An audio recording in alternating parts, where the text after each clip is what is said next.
In the summer of 1999, women began to disappear in the city of Velsk, Arkhangelsk region and its surroundings.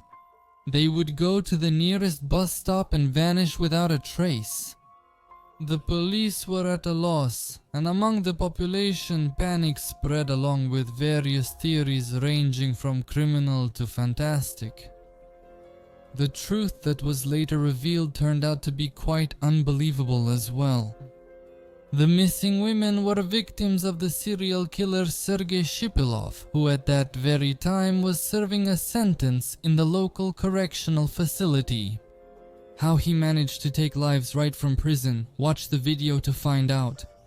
In the meantime, at first glance, the biography of Sergei Shipilov, who was born on May 17, 1959 in Arkhangelsk, is unremarkable. He grew up in a simple working-class family, had a younger sister, went to an ordinary school, and then received a secondary specialized education. He studied well, practiced wrestling, and participated in competitions. From 1978 to 1980, he served in the army. After returning, he got married, had 3 children, worked as a driver, and then as a vocational training instructor at a vocational school, where he taught students how to drive. According to his wife, Sergei was always a caring family man. He never once raised his hand against his family, nor did he ever even yell at them. At work, Zoloto himself was described in extremely positive terms and was highly regarded. Colleagues and students noted his politeness, attentiveness, kindness, and ability to win people over. Shipilov was, as they say, the life of the party, always a regular at all sorts of gatherings and celebrations. He seemed like the perfect husband and a responsible worker, but behind this facade of well-being, there was a dark crack that began in early childhood. When Sergei was only 7, his mother died. According to Shipilov himself, his father took the loss hard. He started drinking and constantly brought women home, showing them disrespect and a tendency toward domestic cruelty. In this regard, Shipilov would later say with frightening candor that he took after his father. Having numerous intimate relationships in mind, he learned his father's behavior early on, where physical cruelty towards sexual partners was considered not just acceptable, but almost the norm. Even then, Sergei clearly divided women into 2 categories, those whom, in his opinion, could be beaten and those who could not be under any circumstances. This is an internal deformation, a readiness for cruelty. It lived in him, waiting for its time, and that time has come. The first blood on his hands appeared on October 23, 1995. In the evening, in the Tsiglamin district of Arkhangelsk, he attacked a random woman. Blows to the head with a heavy metal rod left her with no chance. He made off with a bag of groceries and a couple of cans of cream. Unfortunately, due to YouTube censorship, I can't show some documentary materials, so I'll leave them in the Telegram channel Strashnoti. Go ahead, subscribe and watch. The link is below the video. He would only confess to this killing 2 decades later, in 2016. Back then, in the mid-90s, it was just the beginning of his bloody path. In April 1996, the series continued. An April evening wrapped Arkhangelsk in a damp, chilly haze. The Service GAZ vehicle, with Shipilov behind the wheel, was routinely cutting through the twilight of the city streets. He was returning from work, and the permission to use the car for personal purposes flattered his ego. He was such a valuable, irreplaceable employee. On the roadside, shivering from the piercing wind, a 20-year-old girl, Svetlana Kuropteva, hesitantly raised her hand. She was a little tipsy, but that only made her more talkative. And as Shipilov instantly assessed with his predatory gaze, she was potentially compliant. Where is such a beauty headed so late? Shipilov slowed down, giving her his signature, inviting smile. His manner of speaking, calm and confident tone, all of this inspired an inexplicable trust. I stayed too long at a friend's. I missed the bus. Svetlana, with visible relief, climbed into the warm cabin, smiling gratefully. "And you, I see, are like a savior on wheels." The conversation started easily, almost naturally. Svetlana Dimatorsok. Shipilov, a master of verbal acrobatics, knew how to be charming when he wanted to. Meanwhile, the truck turned off the lit street and headed toward the Arkhangelsk brick factory. The place was deserted and gloomy, perfect for what a sinister premonition was already brewing in his mind. "I need to stop here for a minute, just real quick, pick up some cargo," he said casually, turning onto an abandoned road overgrown with weeds right by the factory fence. The silence here, interrupted only by creaking old structures, was getting on his nerves. The cabin felt cramped and stuffy. The air seemed to thicken, foreboding something bad. Shipilov came closer, his hand landed on her shoulder, his fingers unpleasantly squeezing her skin. He tried to kiss her. His face was too close, smelling of cigarettes and something else strange and unsettling. Svetlana, suddenly sobered by his persistence and the oppressive, ominous atmosphere, pulled away sharply. Her eyes, just a moment ago playful, widened in fear. "Don't let me go. I think I'll leave now," she mumbled. Her voice trembled treacherously. Her hand frantically searched for the handle, but it wouldn't budge. This refusal, this sudden, desperate resistance. As if a mask had been torn from him, the smile slipped from his face, revealing a cold, predatory grimace. "Where do you think you're going, darling?" His voice became low and threatening. "We're not finished yet." He grabbed her by the hair and yanked her head back hard. Svetlana cried out in pain and tried to break free, but his grip was like iron. "Let go, you bastard! What do you want?" she screamed, trying to push him away and break free. The punch to her face was quick, but so strong that her vision went dark. Then another one to her cheekbone. She tasted blood. "Shut up, bitch," he barked. "If you scream, it'll be worse." In the dim light, barely reaching the cabin, the blade of a knife flashed ominously as he pulled it out from somewhere under the seat. The cold steel touched her cheek, leaving a thin, burning cut.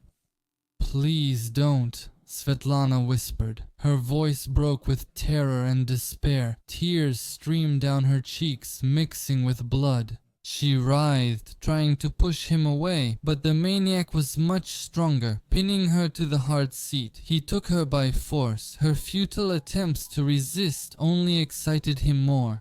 When it was over, she lay on the seat, broken, shocked, humiliated, quietly sobbing. Shipilov, breathing heavily, looked at her with a kind of animal satisfaction. And then, like an electric shock, a cold terror pierced him. "She'll tell everything. He'll be found quickly. She needs to be silenced forever. Especially since he enjoyed taking a life last time. It gave him emotions like nothing else."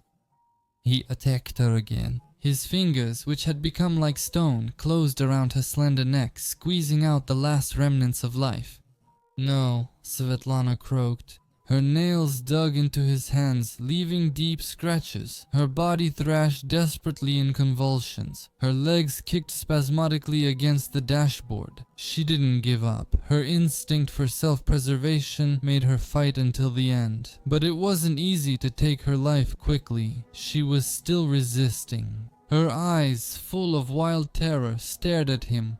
Losing the last remnants of self-control, enraged by her desperate resistance, he grabbed the knife again. Muda, another subtitle, right in the heart, with wild, inhuman fury.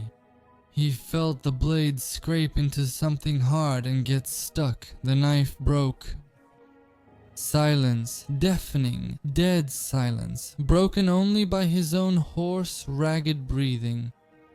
He dragged Svetlana's limp, lifeless body out of the cabin. He pulled her to the factory fence and roughly threw her into the thick, thorny weeds. He carelessly covered her with some construction debris lying nearby. He turned the truck around, trying not to look in the rearview mirror, and sped away. The main thing is to get away. Erase it. From memory, as if nothing ever happened, as if this night was just a bad dream. After taking the life of Svetlana Kuropteva, Shipilov took the lives of 2 more women within a year, Marina Larionova and Svetlana Gordieva. He acted in a similar way, picking up his victims on the road. Meeting on the road, secluded place, taking their lives, hiding the bodies. Their remains will only be found after his capture in the territory of the Primorsky district of the Arkhangelsk region. In June 1996, near the village of Talaga, he committed another brutal crime. He attacked a woman, knocked her out with a punch, and then cold-bloodedly shot her with a homemade sawed-off shotgun.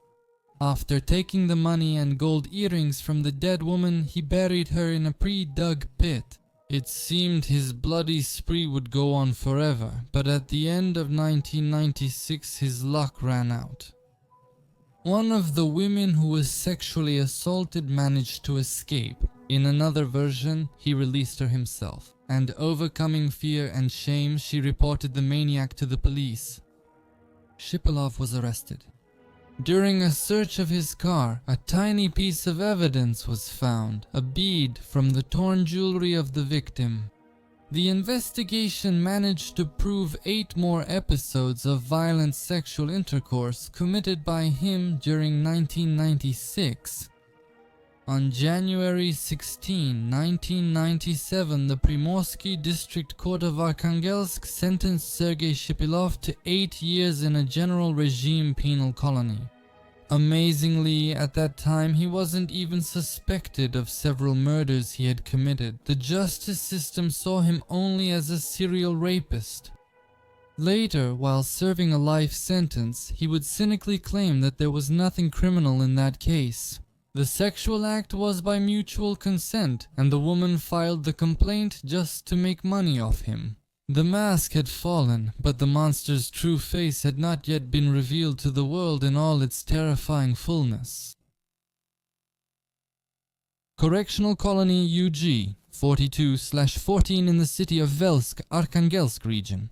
It was here in 1997 that Sergei Shipilov was transferred after his sentencing. For most inmates, this place is the end of the road, a symbol of captivity and retribution. But for Shipilov, as monstrous as it may sound, the colony became a new starting point, a new hunting ground. It's all about the specifics of this institution. Here, the so-called unescorted detention system was practiced. This meant that inmates who had proven themselves positively could not only move freely around the colony's territory, but also leave its grounds for official purposes, potentially even without an escort. The maniac instantly realized what unique opportunities this system offered him. Good behavior, willingness to do any job, the ability to gain the administration's trust. All his manipulator talents were put to use. And it worked. A year after his arrival, Shipilov managed to gain so much trust from the administration that he was officially appointed to the position of cesspool cleaner. He was given a service vehicle, a GAZ-53 with a tank, that very hellish barrel, as journalists would later call it. Now he could regularly leave the zone to take waste to the city dump. And although the practice of unescorted work in principle requires strict supervision and that the convict be accompanied by an officer, nobody supervised Shipilov. He traveled alone, which was a gross violation of the regulations. His privileged position reached the point where he soon acquired a separate garage on the territory of the correctional facility where, as it would later turn out, he stored items taken from his victims. He also got along well with the other inmates and did not end up in the outcast group despite his shameful charges. The first victim of the Vilsky maniac during his sentence was 19-year-old Tatiana Delnitsina on December 8, 1998. Evening was approaching. It was freezing cold and the chilly wind cut right to the bone. Tatiana Dailnitsina, a fragile 19-year-old girl, had been standing for an hour at the deserted Lukinskaya village bus stop, wrapped up in her down jacket. She had missed the bus, and as luck would have it, there were no passing cars. The hope of going to the city and returning home before dark was fading with every gust of wind, and her fingers clutching the strap of her bag were starting to go numb. Tatiana considered returning to the village and delaying the trip until tomorrow when she suddenly spotted a vehicle in the distance. Soon, a sewage truck slowly rolled up to the Urcha stop, its engine rumbling, and came to a halt. The cab window rolled down, and a voice came from inside, warm, almost fatherly, with gentle notes of care. "Are you cold, dear? Where are you headed? Get in, I'll give you a ride. It's not right to be standing outside in such cold weather." The driver, a man with a rough but not uncharming face, was smiling as if he had met an old acquaintance. Relief and gratitude overwhelmed the girl. She gladly climbed into the warm cab. The driver introduced himself as Sergei, joked, and asked about her life. The tension gradually eased. She didn't even notice how their conversation became more personal, and the car turned off the main road onto a barely visible path leading toward the city dump. "Where are we going?" she asked anxiously. "We'll make a quick stop at the dump. Need to drain the barrel," Sergei said casually, not looking at her. His voice lost its former warmth, becoming more even, almost mechanical.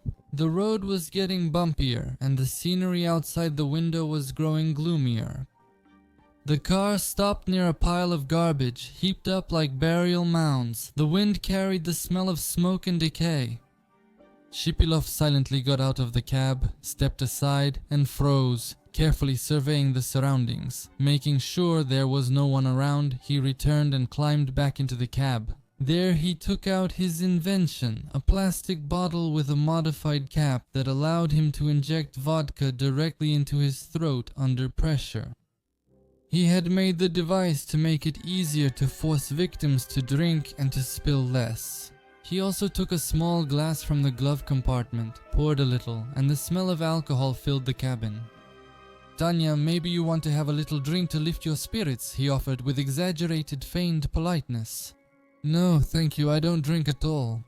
The girl glanced at him with growing bewilderment and fear. "Yeah, have a little drink, you'll feel better right away." The maniac kept up a polite act but was barely holding back. "I really don't drink and can't have anything strong. Let's drive faster or else I'll be late."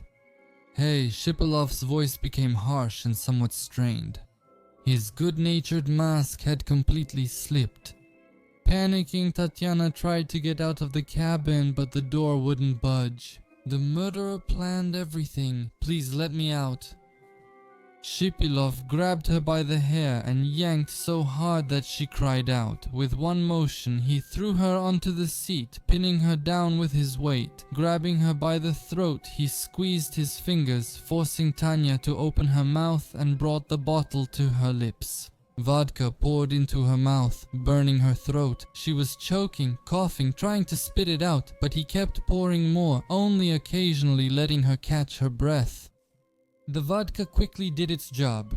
The girl became woozy. She was no longer able to resist or scream. After roughly assaulting her, he took a gulp of vodka for courage and began to strangle her. When the unfortunate girl stopped showing signs of life, he forcefully stabbed her in the heart with a shiv as a final act to make sure she was dead. After taking the money and gold earrings, Tyler, thinking she was dead, dragged the body into the forest belt. There, under the uprooted branches, he hid it. There was little time left. He had to urgently return to the colony to make it in time for the evening roll call. All winter, Shipilova was tormented by the thought, would they find it or not? Every creak of the snow, every rustle in the barracks seemed to him like the footsteps of investigators. Tatiana's parents, not seeing their daughter come home, soon went to the police. Her mother Yelena later said in a documentary that they sensed something bad had happened to her. But the investigators, deciding that the girl had simply run away, quickly called off the search. The girl remained lying under the snow until spring. In the spring, when the snow melted, the villain returned to that very place. The girl's body was still lying there. Now, without hurrying, Shipilov took out a shovel and calmly buried the corpse by the fallen tree. And at that moment, he became completely convinced of his impunity. The colony wall was not an obstacle for him. He could go on, and he did. Between May and September 1999, having the unique opportunity to leave the colony in a sewage truck, Shipilov turned his outings into a systematic hunt.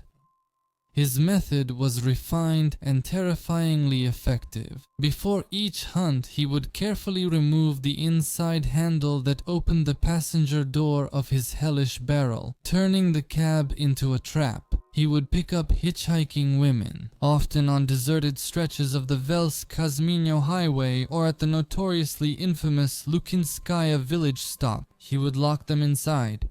For those who resisted or who needed to be quickly rendered helpless, Shipilov used the aforementioned bottle of vodka. A clothesline was used for strangulation. Finishing off with a stab to the heart was also practiced.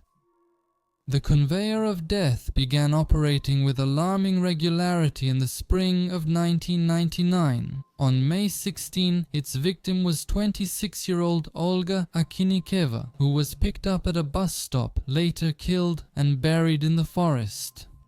Just a week later, on May 24, the same fate befell 27-year-old Irina Zotova. It is noteworthy that her disappearance did not initially cause much concern among law enforcement since she had previous convictions. She had already disappeared from home for long periods before.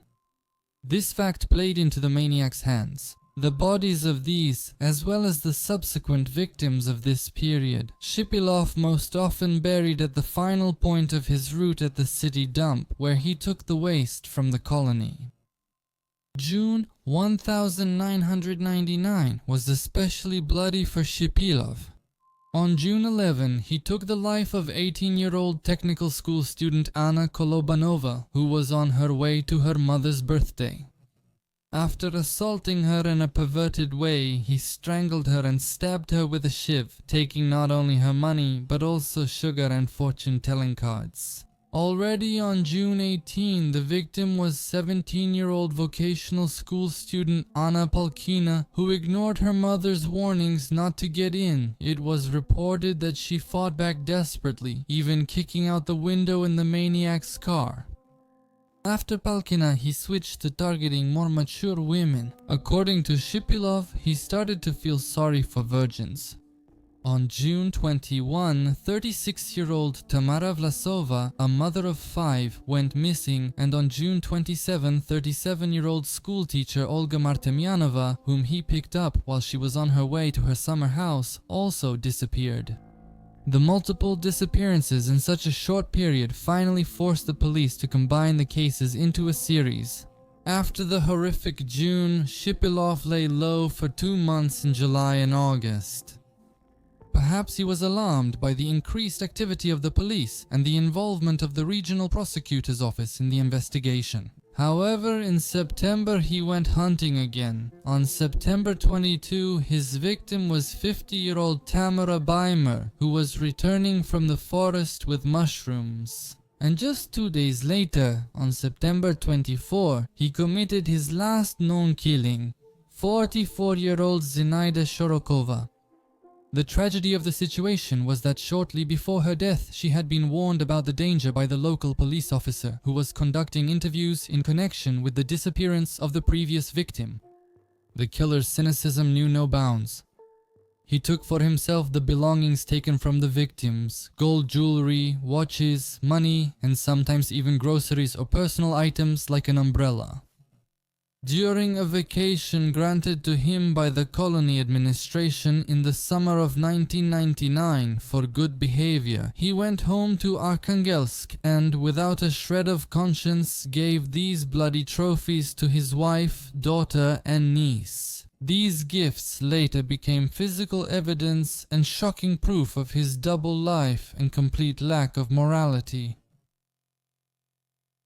Velsk and its surroundings lived in fear. Women disappeared one after another in broad daylight, often from the same ill-fated bus stop. Near the village of Lukinskaya, panic was growing. Among the population, the most unbelievable rumors began to spread. People talked about abductions by aliens since the Plesetsk Cosmodrome was nearby, and rocket launches stirred the imagination.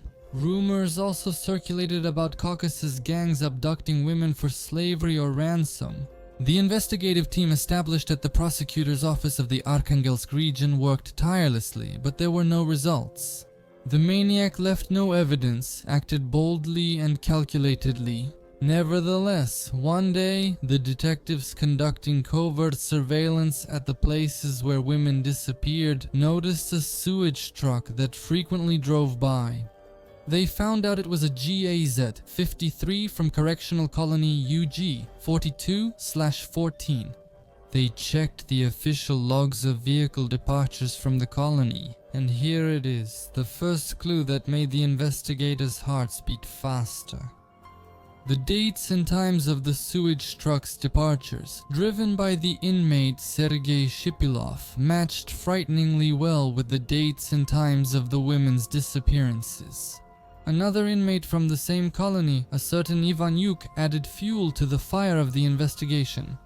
During one of the interrogations, suspicion initially fell on him since he also had the right to leave and had been convicted of crimes against women. Tired of the pressure, he pointed to Shipilov. Shipilov has the same charge and he also drives a car. He then shared key observations. He saw that in the summer, Shipilov's cesspool truck was missing the passenger side window. Shipilov himself gave a ridiculous explanation, blaming it on an incident with a bird.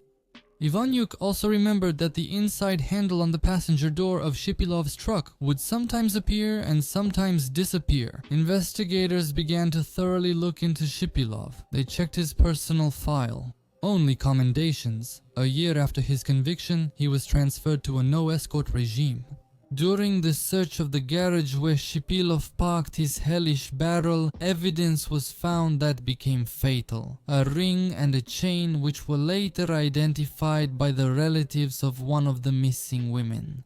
The web around the maniac began to tighten inexorably. Surveillance was set up on Shipilov, but with his animal instincts he immediately noticed he was being watched and went to ground, not doing anything suspicious. Waiting any longer was impossible. On October 10, 1999, a decision was made to detain him. The operation was carried out during another departure of the sewage truck from the colony. He was stopped by a traffic police inspector, and when Shipilov got out of the cab, he was apprehended by a special weapons and tactics team. He did not resist during the arrest and behaved surprisingly calmly. At that time, there was still no irrefutable evidence against him linking him to all the murders, but his calmness was deceptive. Shipilov Sergei Alexandrovich. Shipilov Sergei Alexandrovich, yes. Date, month, year of birth. May 17, 1959. Where are you currently serving your sentence? UG 4214 in the city of Velsk. Yes, in Velsk, Zenati district. Yes. Do you have children? Children. How many children? Children. While in the Arkhangelsk pretrial detention center, where he was transferred, the criminal, unable to withstand the psychological pressure and the realization of the inevitability of exposure, attempted to take his own life. He slit his veins with a fragment of an aluminum spoon. Paramedics managed to revive him, and that moment, when he was on the verge of life and death, became a turning point for him. Perhaps he took his rescue as some kind of sign. Already the next day after his suicide attempt, on October 15, 1999, Shipilov began to give confessional statements. He confessed to committing 12 murders, including 3 that he committed in Arkhangelsk even before his first arrest, which the investigation had not known about before. During the interrogations, the maniac openly shared all the details. He explained how, over time, he perfected his attack technique, including a method to force alcohol into his victim within just a few minutes. According to him, it was his first prison term that finally convinced him of the need to act as ruthlessly as possible and leave no witnesses. He also did not hide the fact that he was keeping track of the investigation. When he learned about the search, he tried to cover his tracks by changing his route and lying low.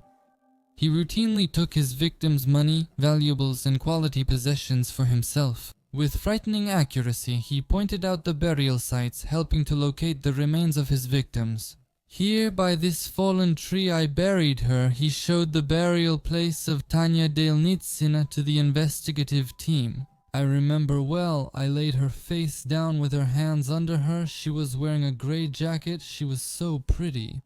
The officers, people who had seen plenty of horrors in their lives, listened. His memory was phenomenal, photographic. He remembered the details of the victim's clothing, the positions in which he left the bodies, the burial sites, which he pointed out with incredible accuracy. "Tell me, Shipilov," one of the investigators couldn't help but ask, trying to peer into this abyss, "did your conscience torment you? Did you regret it?" "No. Yes, for a couple of days after I did it." "Would you want to do it again?" "No, to be honest, I would. I even have some more ideas on how to kill victims." He never admitted that sexual motives were the main reason for his crimes. According to him, he was driven only by the desire to commit a crime for the sake of the crime itself, a kind of perverse urge for self-assertion through absolute power over the life and death of another person.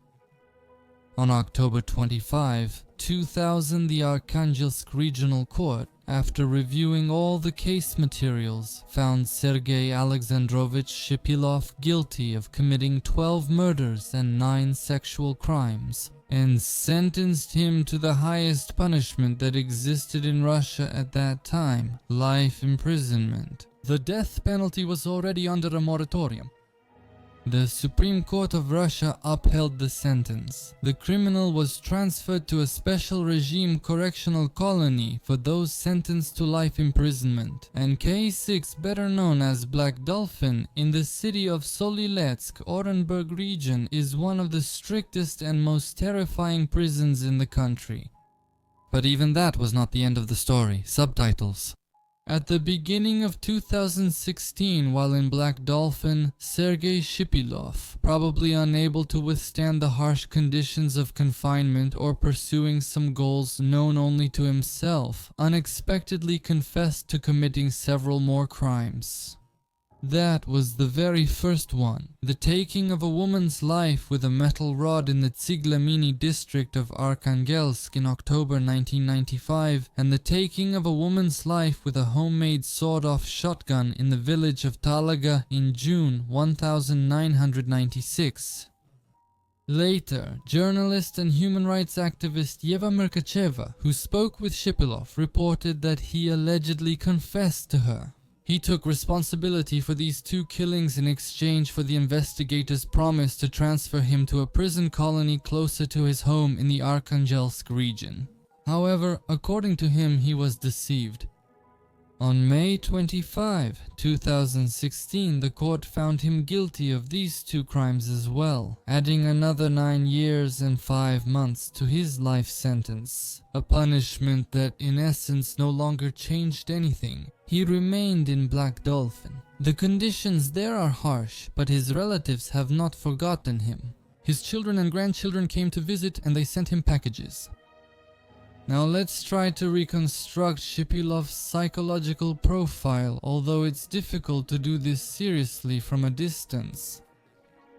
So, the psychological profile of Sergei Shipilov. On the surface, he is charming, non-confrontational, a model family man, a respected vocational school teacher, and the life of the party. In everyday life, he is quiet, responsive, and shows no signs of violence.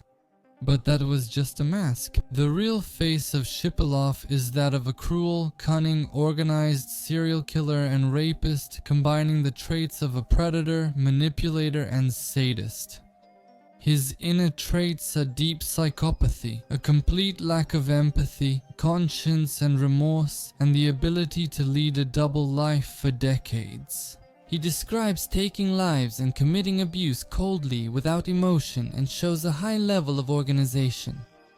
He planned his crimes, perfected his attack technique, modified his car, used a special device, a bottle with a nozzle for forced overheating by making victims drink, carefully concealed bodies and evidence, was manipulative and charming, and knew how to gain the trust of women in the colony, as well as the authorities and other inmates. His exemplary behavior allowed him to become a sanitation worker and receive approval for trips outside the facility.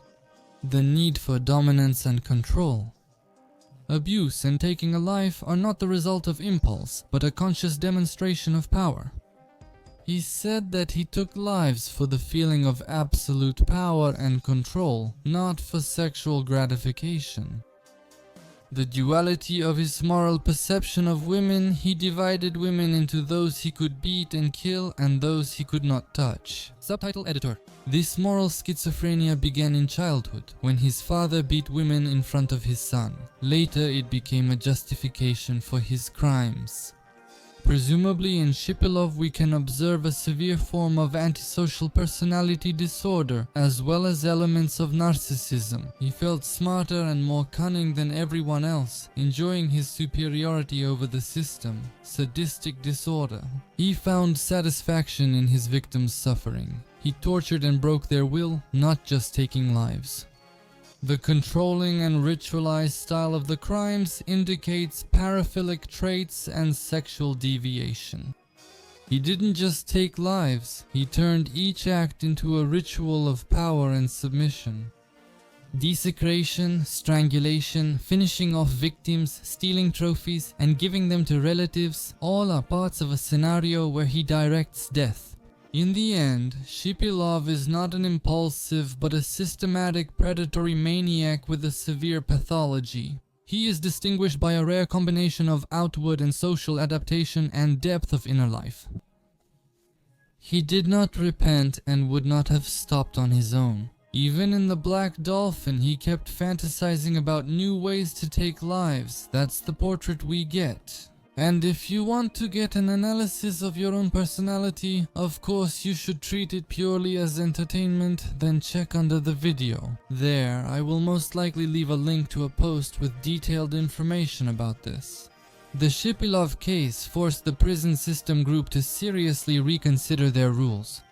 The main consequence was a sharp tightening of the conditions for unescorted detention of prisoners, especially those convicted of serious crimes. It became much more difficult to get permission to leave without an escort, and the control was strengthened.